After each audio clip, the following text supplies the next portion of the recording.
Welcome to LearnHowToQuilt.com's Zig Zag Quilt series. Today you'll learn how to make the scrappy quilt using your machine or by hand sewing. You'll get some tips for choosing fabric and see how assembly line sewing can save you time. You'll also find out about the different types of setting triangles, and you'll learn some quick cutting techniques to ensure you'll get perfect triangles every time. Here's a full list of the topics in this tutorial. Below you'll find links so you can skip around if need be. You can see we've got a lot to cover, so come on in and let's get started.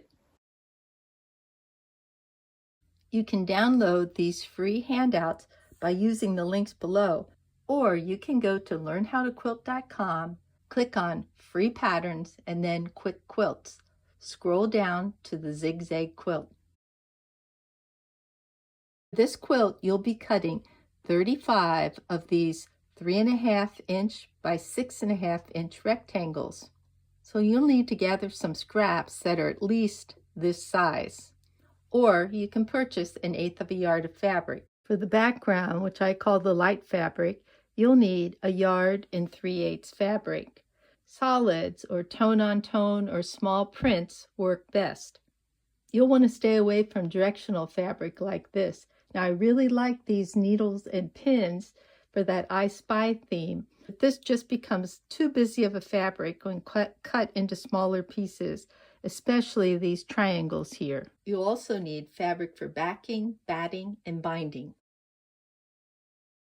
Before you get started with cutting, make sure all your fabric's been pressed. From your scraps, you'll be cutting a 3.5 by 6.5 inch rectangle. And whenever possible, you want to cut these on the straight of grain and cross grain. So I like to turn my fabric over because often it's easier to see where the straight of grain and the cross grain lie, because that's where these threads are running. If I turn this one over, if you look close, you can see the straight of grain and the cross grain. I'll line this up on that straight of grain there. Trim one edge. That will be my straight edge. Have to be careful when using scraps because sometimes there's little cuts, so I want to make sure I stand clear of those cuts. So if I cut another line right here, align my ruler with the lines on my mat, and I'm ready to cut. Now that I've got 2 straight edges, I can finish cutting my piece. I need 1, 2, 3, 4, 5, 6.5. And I'll line my ruler up. This time I'm on the halfway mark on my ruler, and I'm lining that up with that line right there, and I'll cut. And then I need to cut 1, 2, 3.5 inches over. I've lined that 1/2 inch mark on my ruler with the line on my mat, and then I'll cut. You can use this handout to check your accuracy. So your piece should fit within that small dashed line. You'll need to cut 35 of these rectangles. To save time cutting, you can stack 3 to 6 of these fabrics and cut all at once. But if you're trying to get a certain image, like maybe I want this in the center of my block, then I'll have to cut it individually. Before you get started cutting that background fabric, you might want to check out this layout guide. Always press your fabric before cutting. I've folded this fabric from selvage to selvage, and then I fold it again. Make sure that I line this up on one of my cutting lines, and then I'll trim to get a straight edge on this end. So the first thing I'm going to cut are my 3.5 inch strips. So I'll go over 1, 2, 3, and I line up my halfway mark here on this line and up at the top, and then I'll cut. I need a total of 6 of these. If you want to use scraps of fabric for your background, you can stack them all up. I usually like 3 to 4 layers. Since the blade on this is pretty dull, I'm only going to use 3 layers. But anyway, you can stack them up and then cut them all at once. You'll need some larger scraps for the setting triangles. That's why I find it easiest just to use one fabric for the background. Since these blocks are set on point, you'll need to cut triangles for the corners and the sides. Whenever possible, you want the straight of grain or cross grain to be on the outside edges of your quilt. So for these corner triangles, you'll have the straight of grain and the cross grain on two sides. For these side triangles, you'll have the straight of grain or cross grain on just one side. Cut 4 9 3/4 inch squares and then cut each square on both of the diagonals. Then cut one 9 1/2 square and cut through one of the diagonals. You'll also need one 5 1/4 inch square cut on one of the diagonals. For more information about setting triangles, check out our encyclopedia entry. I'll leave the link below. Instead of sewing individual blocks, I'll be using assembly line sewing. I'll start off with a little scrap of fabric. Take my 3 1/2 inch strip and I'll place it with the right side facing me, and then I'll take one of my rectangles, I'll put right sides together, and I'll line up the edge here. Now I want to make sure that if I haven't cut the selvages off, that I part this rectangle a little down so I don't sew into that selvage. I'll just push this up and stitch. Now this foot is a 1/4 inch on the side here, which makes it a little bit easier to sew that 1/4 inch, but if you have a regular size foot, that's okay. My 1/4 inch mark is right here.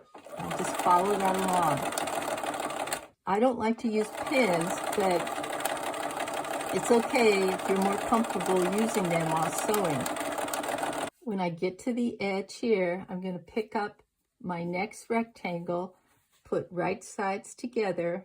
I don't have to butt it right next to that. I'll leave a little space, line up the edges here, and stitch. And I'll continue adding rectangles in this manner till I get to the end of my strip.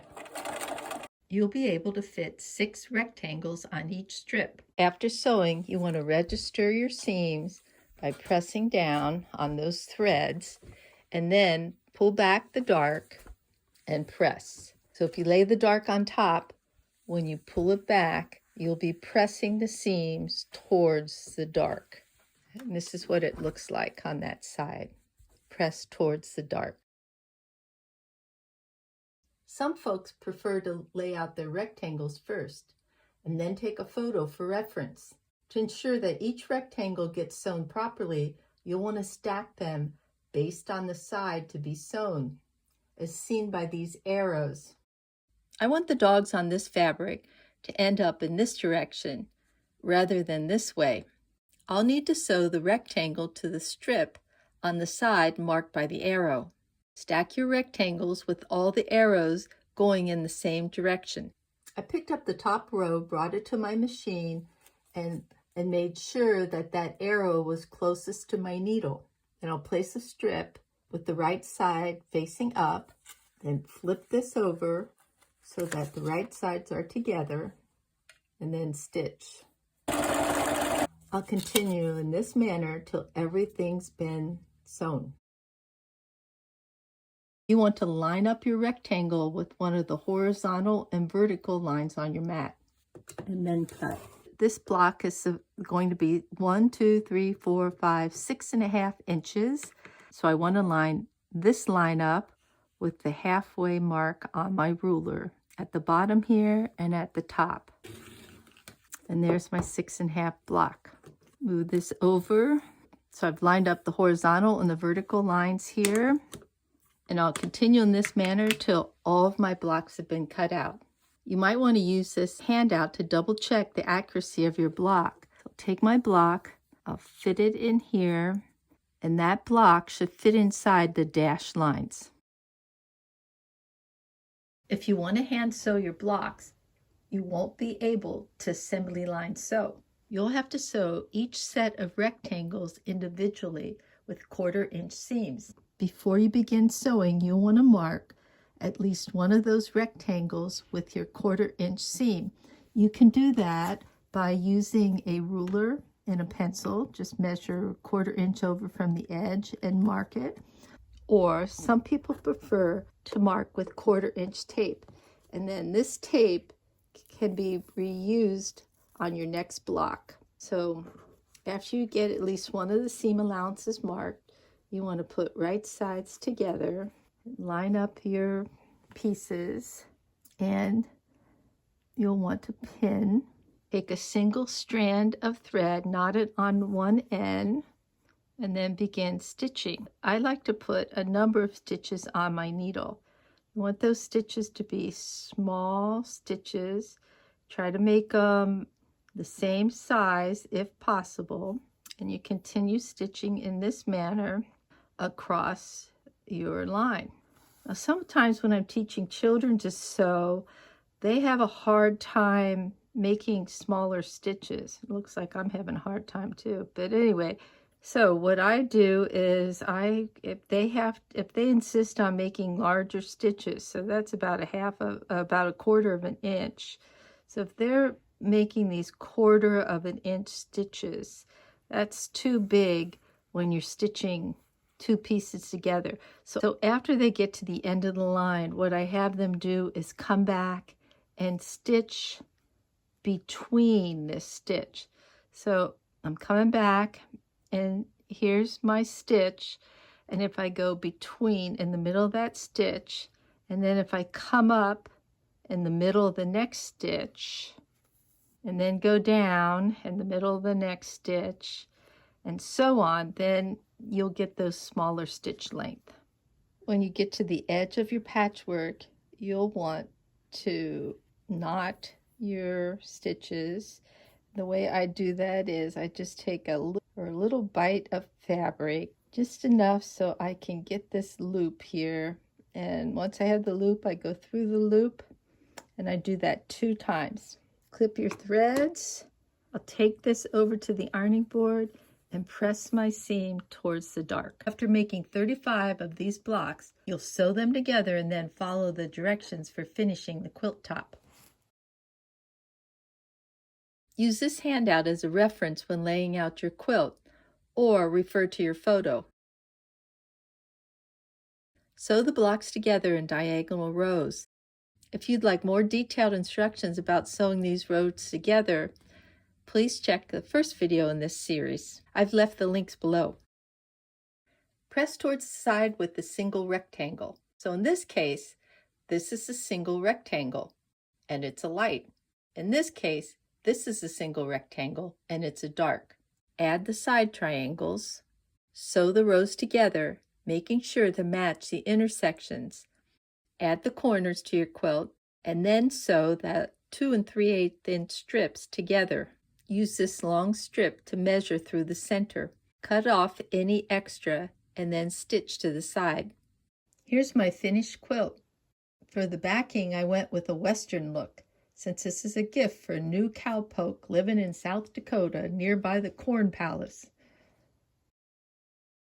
In the next video in our series, you'll learn how to make a fat quarter friendly zigzag quilt with rows of triangles. Hope you decide to stay tuned. Thanks for visiting LearnHowToQuilt.com. Please share our videos with your friends.